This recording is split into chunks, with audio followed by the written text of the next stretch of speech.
Buenas a todos y bienvenidos a mi canal. Mi nombre es César Cañete y hoy os quiero hablar de El último barco, de Domingo Villar.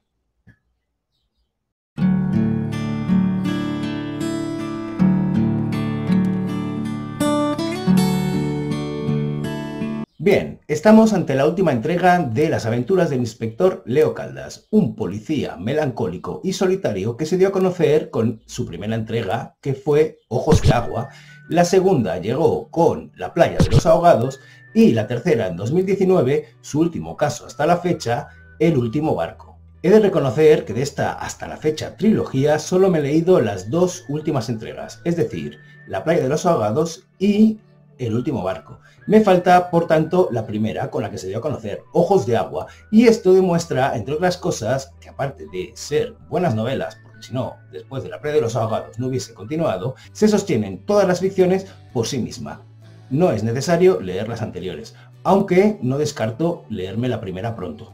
Pero bueno, vamos al lío. Esta historia comienza cuando un reputado médico de la ciudad de Vigo, el doctor Andrade, da aviso a la policía y tira de sus conexiones políticas para que la policía le dé un trato de favor ante la supuesta o posible desaparición de su hija Mónica, que no acudió el fin de semana a comer como hacía asiduamente cada domingo con su padre. A pesar de que Mónica es una mujer ya de mediana edad, que vive una vida sencilla dando clases en la Escuela de Artes y Oficios de Vigo y que además no lleva lo que se podría llamar una vida de riesgo con alcohol, drogas y malas compañías, la posición e insistencia de su padre hacen que Leo Caldas, como he dicho, instado por su superior, se ponga a investigar si en realidad sí le ha pasado algo o no le ha pasado absolutamente nada. La reticencia inicial que tiene Leo Caldas de que esto sea una ausencia prolongada, poco a poco se va diluyendo cuando acude a casa de Mónica Andrade y empieza a ver pequeños detallitos y cosas que no cuadran, y que hacen que su intuición despierte a la par que despierta la del lector y empieza a sospechar que eso no es una ausencia prolongada. Con esto llegamos a una cosa que me gusta muchísimo y que la saca del clasicismo habitual a las que, por otro lado, es completamente fiel. La mayoría de novelas que siguen un esquema de novela negra clásica empiezan habitualmente con la aparición de un cadáver, de un muerto que será lo que se vaya a investigar. Pero en esta ni siquiera tenemos un crimen, lo que tenemos es la sospecha de que ha sucedido un crimen. Y eso para mí es muy poderoso a la vez que es algo muy arriesgado. Es poderoso porque va más allá de presentarnos un escenario perfecto para que la intriga explote de manera instantánea. Dejadme que me explique. Un escenario de intriga perfecto es un escenario que nos plantea una historia imposible y que sin embargo ha sucedido. Por ejemplo, la típica escena de intriga perfecta sería aquella en la que tenemos en una habitación un cadáver que está la habitación completamente cerrada por fuera, de la que nadie ha podido salir, de la que nadie ha podido escapar ni tampoco ha podido entrar. Y sabemos que nuestro muerto no se ha suicidado y que encima tampoco tenemos arma del crimen, pero sí tenemos cadáver. ¿Y por qué es perfecta? Porque es imposible que allí haya sucedido un crimen y sin embargo ha sucedido. Al menos es imposible de una manera evidente para el lector. Pues bien, aquí Domingo Villar nos plantea una situación similar, pero con una gran diferencia, porque ni siquiera tenemos cadáver. Y eso lo convierte en algo aún más interesante que una escena de intriga perfecta, porque añade una pregunta más. ¿Habrá muerto alguien? Y por tanto, ¿hay crimen? Y así nos introduce dos rasgos que son lo que nos va a despertar la intriga. Por un lado, el rasgo más metaliterario. Sabemos que estamos leyendo una novela negra y por tanto, seguro que va a haber un crimen. Y el otro, la habilidad que tiene el autor para despertarnos las ganas de seguir leyendo, de saber lo que ha pasado, de recorrer el caminito de migas de pan que nos ha ido dejando. Y en ese sentido, Domingo Villar es un hacha dejando miguitas de pan. Primero, muy chiquititas, pero suficiente para ir abriendo boca. Y después, cuando ya estamos cebados, unas mucho más suculentas con las que no podremos parar de leer. Esto me lleva a una contradicción que me encanta porque muestra muy bien el buen hacer que tiene este autor. En esta novela todo es detalle, todo es minuciosidad y sin embargo consigue que nuestro interés no disminuya ni un momento. Como mucho consigue que crezca. Y esto es extraño porque con otras novelas con tanto detalle puede llevar al lector al aburrimiento, al joder, cómo se enrolla este tío. y que vayamos perdiendo el interés. Y sin embargo, en esta novela no sucede, ya os he dicho, es más bien al contrario. Aquí Villar consigue que nos metamos de una forma tan poderosa en la trama que consigue que estemos pidiendo detalles constantemente. Y tranquilo, lector, porque te los va a ir dando. En ese sentido, la novela tiene gran agilidad y creo que esto en parte viene por la extensión de los capítulos, que no es nada larga, más bien al contrario, suele ser corta. Y aquí dejadme que os confiese que siempre he sido un lector de capítulos largos. He identificado su extensión con la buena maña del autor a la hora de escribir, de su buen hacer, pero sobre todo por oposición. Es decir, porque las novelas con capítulos cortos siempre me han parecido muy malas. Y sobre todo aquellas novelas gincana que se pusieron tan de moda a principios de siglo y que consistían en ir superando un recorrido de pruebas, cada cual más mortal, hasta llegar al final. Bueno, como una gincana, ya sabéis de qué os hablo. Sí, de esas novelas de Dan Brown, por ejemplo.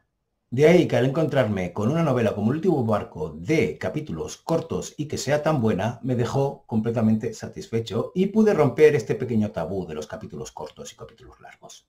Cada capítulo viene introducido por una palabra y su definición del diccionario a modo de introducción de ese capítulo.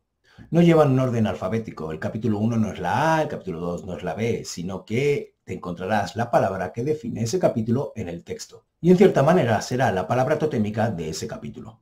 Así, no sé, por ejemplo, encontraremos nido, preludio, oficio, no sé, etcétera, etcétera. Si en las novelas anteriores Leo Caldas era el protagonista indiscutible de sus tramas, en esta no lo es menos. E incluso su compañero, el maño Rafael Estévez, que servía de contrapunto con su locuacidad al laconismo del inspector gallego, queda un poco desdibujado en esta. Esta es la novela de Leo Caldas en todos los aspectos, y eso está bien, no es ningún problema. Entre otras cosas porque Villar consigue que el lector se encariñe con el personaje, o no solo se encariñe, sino que le guste tanto que quiera acampar en su mente y quedarse todas las páginas, que son 720, allí. Y en este sentido, como en el de la estructura, que es lineal, esta es una novela negra clasiquísima. Tenemos un protagonista que es omnipresente en todos los aspectos. Con la diferencia de que aquí el protagonista no nos narra su aventura en primera persona o en forma de diario, como sí sucede en otras novelas clásicas negras un poco contemporáneas como las de Philip Kerr. Perdonad que vuelva a esto, pero es importante para enlazarlo con el resto de lo que quiero decir. Es increíble cómo Villar consigue que, a pesar de la abundancia de detalles y repito, la minuciosidad con la que está llevando a cabo la investigación el gallego es brutal, el lector no se pierda ni se abrume ni por un solo momento. Algo que sí sucede en otras novelas de este estilo, y sucede porque normalmente el autor lo quiere así. Juega con el lector a despistarlo para sorprenderlo, que no sepa cuál es el detalle que verdaderamente importa para resolver el misterio y que se quede pensando en las pistas falsas o en los callejones sin salida que le da.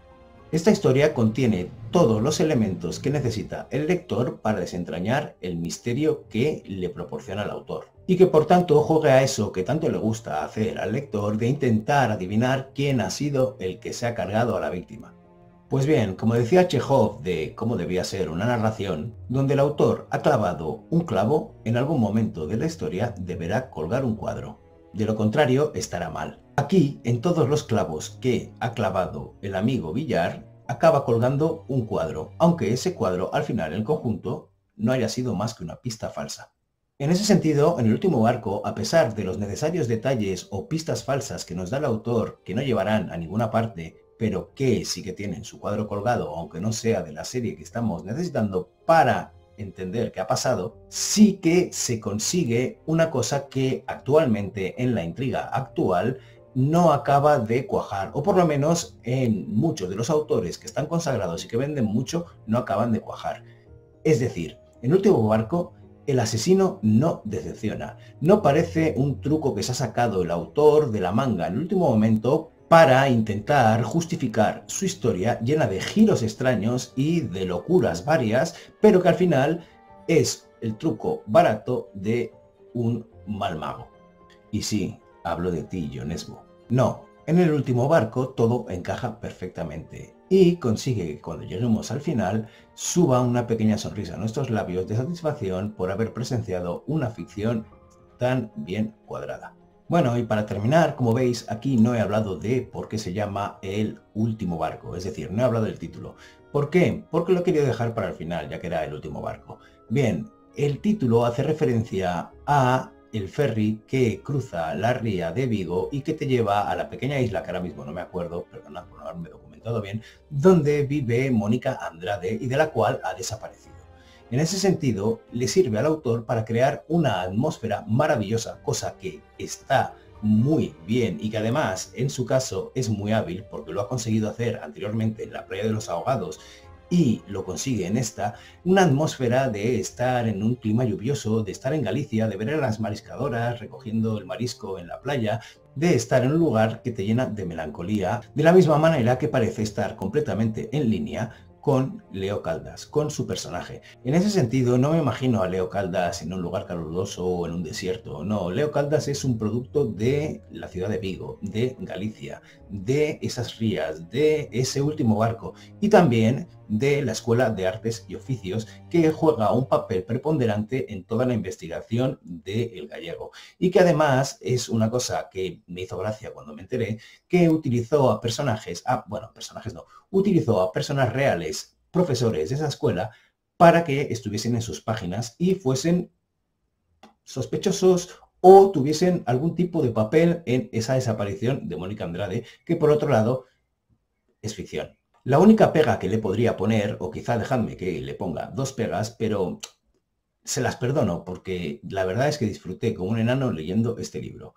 Por un lado está el hecho de que necesite un par de giros que, si bien sí encajan en lo que nos cuenta la historia, quizás son un poco estridentes para el tono general de la novela. Y aún así, también os digo que funcionan. Sobre todo si estás metido en la trama y no has averiguado por tu cuenta quién puede ser el asesino. Eso por un lado. Y por otro lado, que, como en otras novelas, no tenemos una aproximación directa del asesino.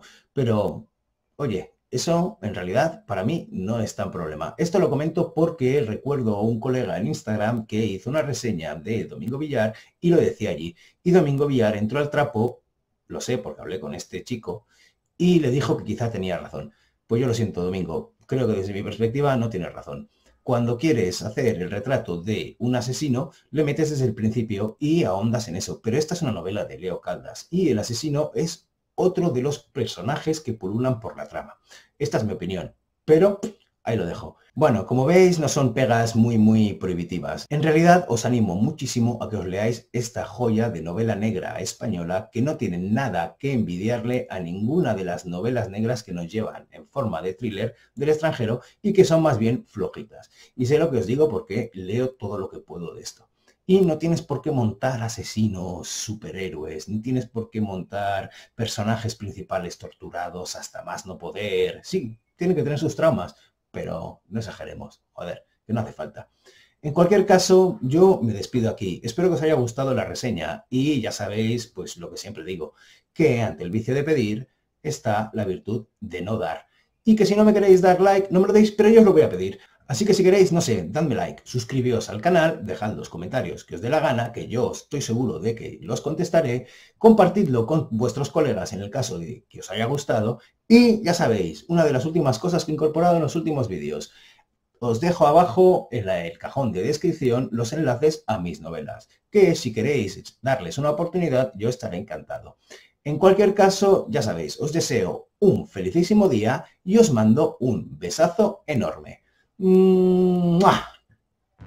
¡Coño! Aquí, de todos los clavos que cuadro, para intentar... O por lo menos... Ah, no.